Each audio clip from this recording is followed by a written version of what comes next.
Hey guys, welcome to the Reparenting Daily podcast, your daily guide for inner child healing. This podcast helps you establish a consistent reparenting routine, and it's divided into 3 sections. The first is a daily reading, the second is a discussion of that reading, followed by suggested journal prompts, and the last section is a peaceful meditation for closing. Good morning, good afternoon, and good evening from whenever and wherever you're joining us. I'm so glad that you could join us here on this journey of self-expansion and growth. If this is your first time, welcome. Now, before we dive in, I'd like to again remind us of the congratulations of passing the 500 episode marker. And as a celebration of that, I've opened up the Patreon community for free membership so that people can join our Zoom calls for free. There are a lot of people struggling out there. There's a lot going on. So I thought this could be a way to provide some help and, to give some thanks for all the support that I've received so far. You can also choose if you'd like to be a paid Patreon member, and that will help me to subsidize some of the costs and expenses that I have for this project. I'm still running this out of my own pocket, so it's about $2,000 to $5,000 a year that it costs me to produce this actually. So I'm not really making money from this. It's something that I'm doing for myself and hopefully to be able to help others. And so I'm coming from a genuine place here. The second thing that I'd like to remind you is that you can also find the Reparenting Daily Journal. You can purchase that on Amazon. It's another way to support the podcast. It's under $20. And it basically allows you to follow along with all of the monthly and weekly themes. It gives you space to keep your notes. And yeah, if you join the team or the Zoom calls, it might be a great way for us to all stay aligned and be working together. The last thing I'd like to give you a head up on is the Fairy Tales for Reparenting Daily series. As I mentioned earlier, I've had some editing issues with that because in the springtime, the end of spring, I did some reworking to structure those into certain themes. So like the beginning, middle, and end of the hero's journey. And in the midst of reorganizing and restructuring the stories and also upgrading the artwork, some of the text is a bit mixed and jumbled all over the place. Sorry about that. When I was in the editing phase for the first time, they did not send the proofread copies to the Netherlands, and so I had to work, around and trying to find a way to get the copy to edit, and it's just been a mess. So basically, that's going to take a little bit longer. I'm going to aim to have that done by the end of the year, but I have burned my eyes, so I am very limited. Excuse me, with what I can do and time I spent on the computer. And so I would have had that done much earlier. I would have liked to have that already done, but here we are. And so in any case, once that's available, again, I'll give you a heads up, but please do hold off on purchasing the Fairy Tales for Reparenting Daily for now.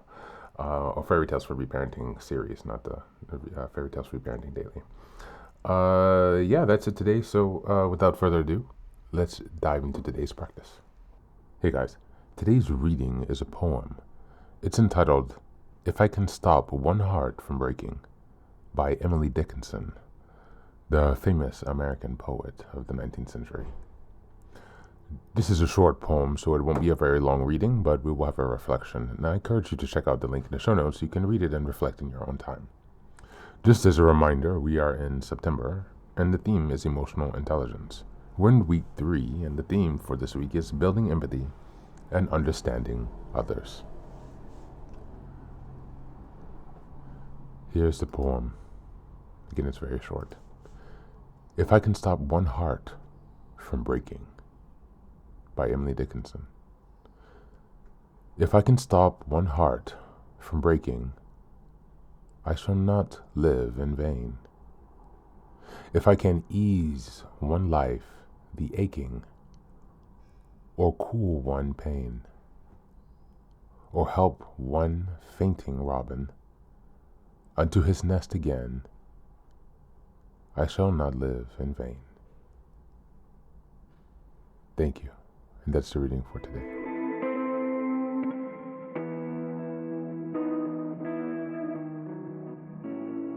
Okay, so welcome back.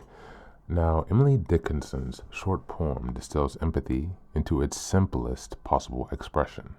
The idea that a life lived with compassion, easing another's pain, lightening a burden, or guiding someone safely home has meaning and value.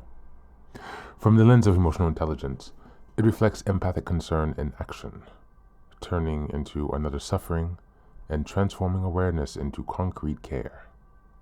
It also shows the emotional regulation needed to not collapse into despair, but to channel the feeling into helpful action.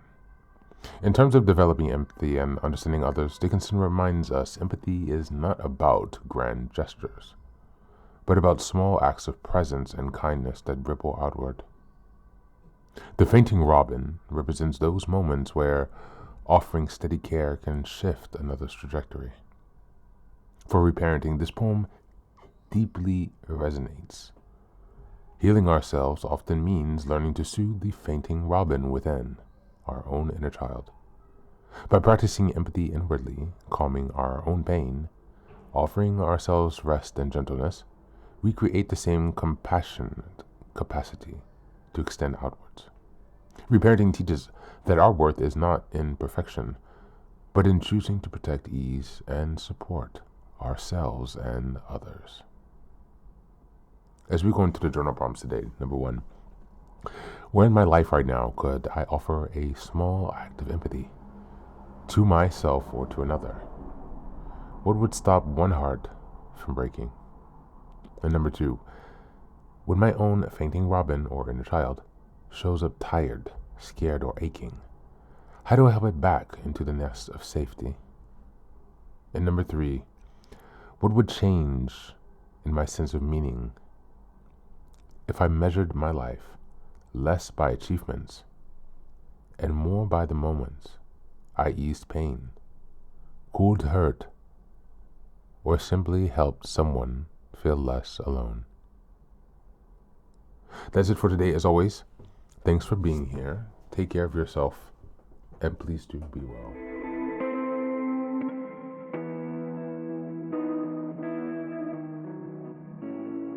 Welcome back. Welcome back.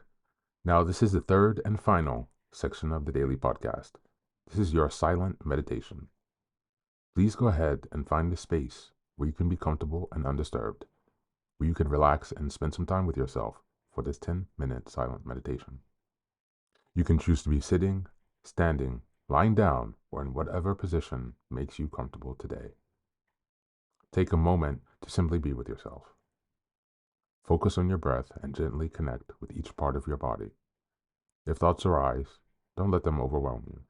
Just observe them without attachment.